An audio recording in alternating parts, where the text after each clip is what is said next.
Tenth class कल हमने क्षेत्र पढ़ा है ना, चुंबकीय क्षेत्र और क्षेत्र।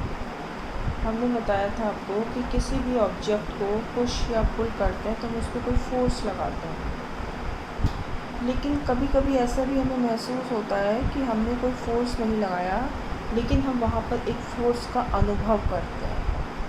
जैसे कि कोई वस्तु अगर गिराई जाती है तो उसको कोई एक फोर्स लग रहा है तभी वो नीचे आ रही है, इसको हमने कहा ग्रेविटेशनल फोर्स है।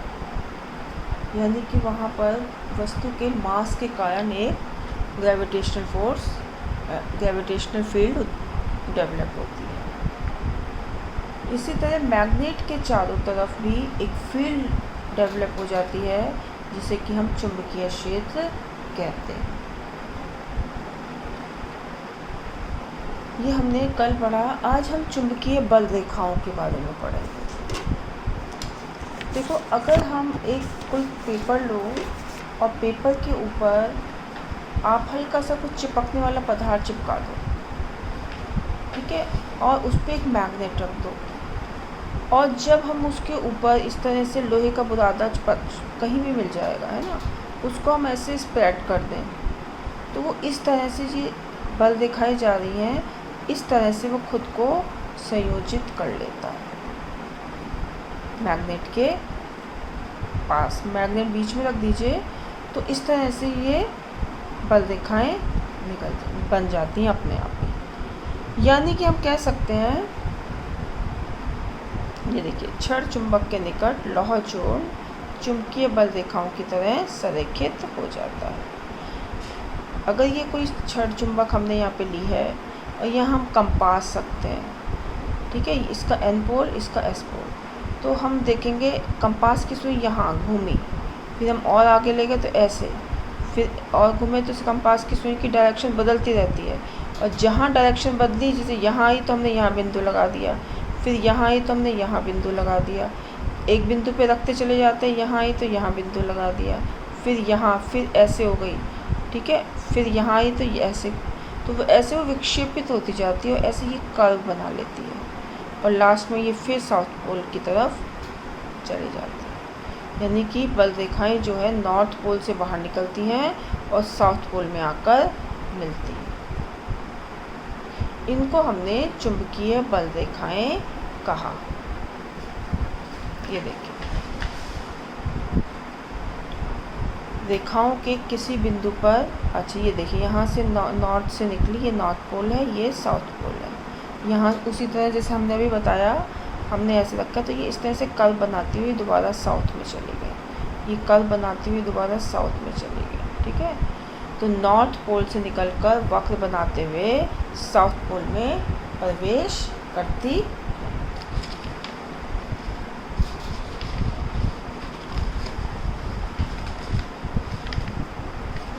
इस यहाँ पर ये देखिए, आप ये देखिए, यहाँ पर सुई की डायरेक्शन ऐसी है, फिर ये जो हमने रखा यहाँ ऐसी है, इसकी देखिए डायरेक्शन बदलती चली जा रही है, फिर ऐसी है, यहाँ आएगी तो नीचे आ जाएगा, कितनी कम जगह है ना, और यहाँ आएगी तो फिर क्योंकि हम डायरेक्शन पे ही चिन्ह लगाते हैं तो ये यहाँ पे आ जाएगी।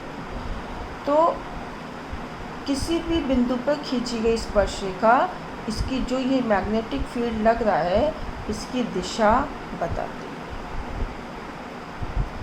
जो ये यहाँ पर पोल के पास है, यहाँ पे ये लाइंस बहुत ज़्यादा पास होती हैं, तो कहा जाता है कि यहाँ पे जो होता है मैग्नेटिक फील्ड बहुत स्ट्रॉन्ग होता है, और जहाँ देखिए यहाँ स्पेस है ज़्यादा, जहाँ स्पेस कम ज़्यादा होता है वहाँ पर मैग्नेटिक फील्ड कम होता है।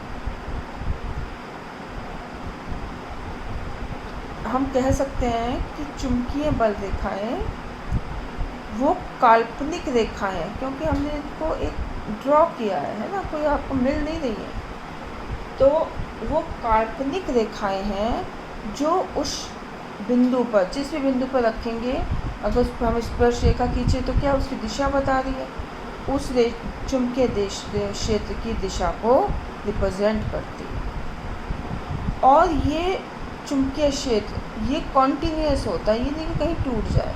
ये देखिए, यहाँ से नॉर्थ से निकली, साउथ में गई, और फिर साउथ से अंदर घुस गई, फिर ये नहीं कि ख़त्म हो जाएगी, फिर साउथ से नॉर्थ में जाएगी, फिर नॉर्थ से निकल के फिर साउथ में। इस तरह से कि ये सर्कल या वक्र बना लेते हैं, लूप बना लेते हैं, टूटती नहीं है ये कभी, है ना।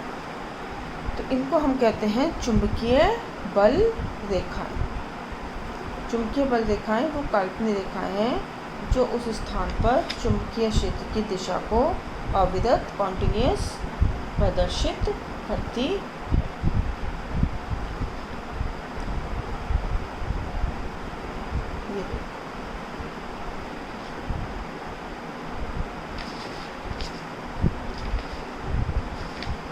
इसके बाद हमारा जो चैप्टर है बच्चों वो है विद्युत। ये तो हमने आपको मैग्नेट की बताया कि मैग्नेट में किस तरह से बिहेव करती है ना। ये दोनों एग्जाम्पल्स देख लीजिएगा एक बार। इसके बाद है हमारे पास विद्युत धारा का, जो हमारा चैप्टर दिया हुआ है विद्युत धारा का चुंबकीय प्रभाव। देखो इससे पहले ऑयस्टेड एक साइंटिस्ट हुए हैं, उन्होंने एक प्रयोग किया। उससे पहले माना जाता था कि एक हमने आपको कल बताया इलेक्ट्रिक फील्ड और मैग्नेटिक फील्ड और आपको ग्रेविटेशनल फील्ड, तीनों फील्ड के बारे में बताया।